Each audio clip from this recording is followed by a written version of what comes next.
അസ്സലാമു അലൈക്കും വറഹ്മത്തുള്ളാഹി. പ്രിയപ്പെട്ടവരെ, ഇവിടെ നടക്കാൻ പോകുന്നത് ഒരു അപൂർവ നിക്കാഹാണ്. അപൂർവമായി സംഭവിക്കുന്ന നിക്കാഹാണ്. അബ്ദുറഹ്മാന്റെ മകൾ ഫാത്തിമയെ മുഹമ്മദ് കല്യാണം കഴിക്കുന്ന ഒരു ചടങ്ങാണ്. രണ്ടുപേരും സംസാരശേഷി ഇല്ലാത്ത ആളാണ്. കുട്ടിൻ്റെ ഉപ്പ വരൻ. അപ്പോൾ ഇസ്ലാമികമായിട്ട് അത് ചെയ്യുന്നതിന് വളരെ ശ്രദ്ധിക്കേണ്ടതുണ്ട്.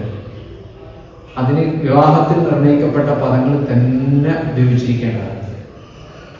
അപ്പോൾ ആ രീതിയിലുള്ള നിക്കാഹ് കർമ്മത്തിനാണ് ഇവിടെ സാക്ഷിയാകുന്നത്.